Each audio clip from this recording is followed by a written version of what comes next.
I really won. I won the hot sauce challenge. It's almost empty. It doesn't taste like anything to me.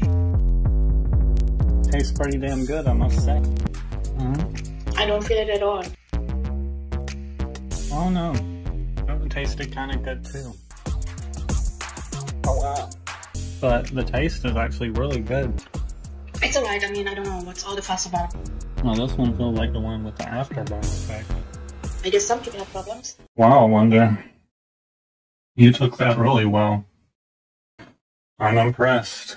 Well, for me it was no surprise, but you know, Kata said something like a perk, lead belly. Yes, I mean, he's not entirely wrong, but maybe I won because, you know, I'm hotter, I'm sharper, I'm more fiery, and the poor saucers were thinking like, ooh, we can't handle the Wasteland Wonder. Maybe it was like this, like who knows. Well, anyway, so I'm full of radioactive energy, and what was I even talking about just now? This is what radiation does, right? You forget things. As I mentioned before, I think. Hello, fellow survivors. So let's dive right into the madness that has followed 30 episodes ahead. So here I am, the Wasteland Wonder, kicking back in rubble and tuning into this wild ride. So we start off with Cooper, you know, our cowboy turned ghoul, and his backstory has more layers than a red roach pie. Oh my god, speaking of red roach pies, it's been a while since I had one. I just like the texture, you know, the crunchiness. This first bite, delicious. Anyway, speaking of backstories, you know what? Kata's not here right now. But since we ate hot sauces, like because of the radioactivity in it, I could establish a telepathic connection, like some remote viewing reversed or something. I don't even know how it works, but what I saw, oh my god, I've already told you about the experiments, right? It was pretty complex and sad. In the belly of a beast called Vault 11, a boy named Kata learned the meaning of fear. It was a place where the mind played tricks, and the trick was to survive.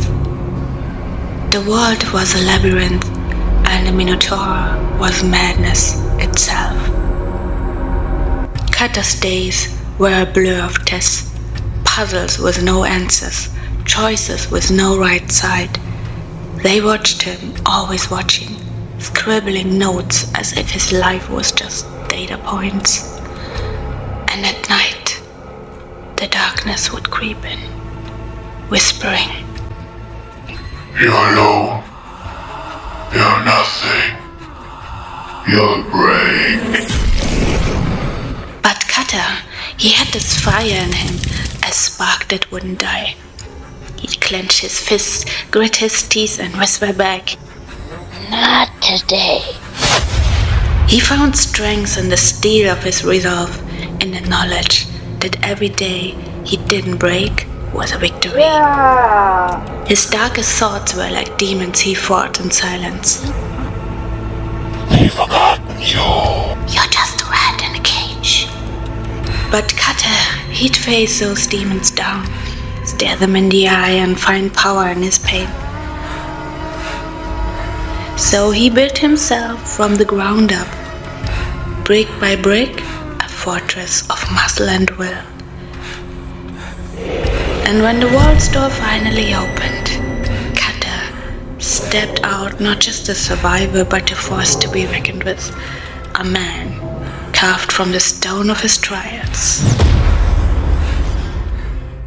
Yeah, poor Kata, he was a pretty melancholic sad boy. Well, he never wants to talk about it anyway. Yeah, so the ghoul's backstory has ties to Vortex as well, and believe me, it's also not all sunshine and Coca-Cola. But what about our Lucy, you know, our ward girl turned Wasteland badass? It's carrying it openly, no fucks giving. But this is no biggie, Cutter. Been there, done that. Okay, back to Lucy. Now she's teaming up with a ghoul. I mean, teaming up, like Cutter calls it going fishing.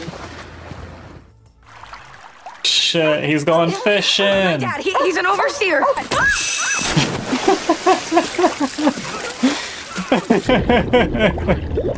I like this ghoul style.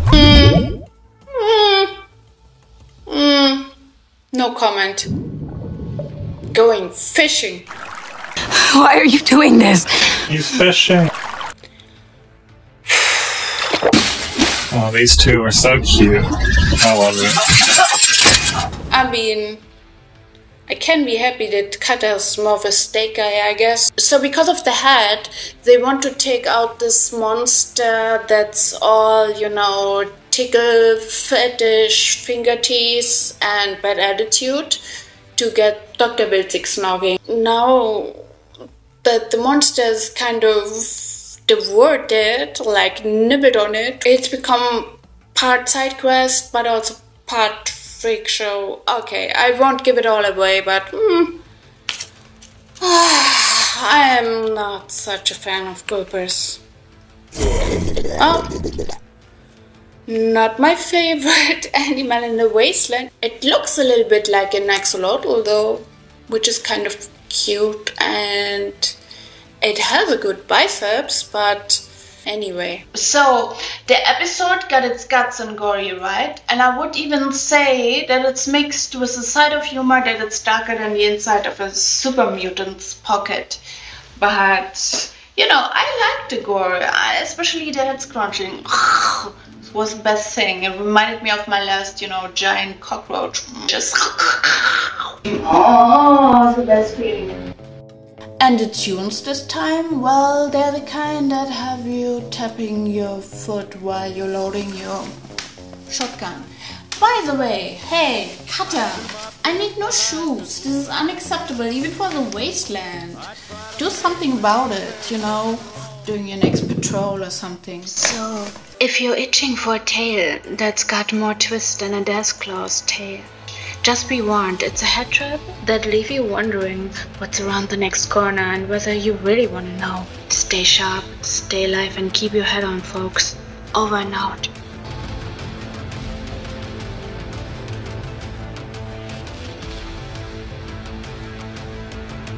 Here she goes again. She's over there in her cage talking to the wall, thinking she's talking to somebody. What are you on about now, Wonder? Should I be worried?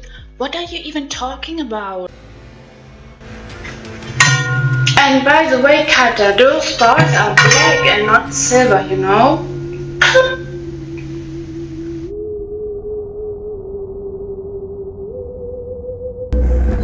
Where is it?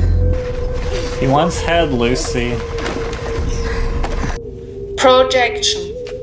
Cutter projection. What's your plan here, Mr. Ghoul? Y'all going on a honeymoon? You got the rope, a little shibari action. Projection again.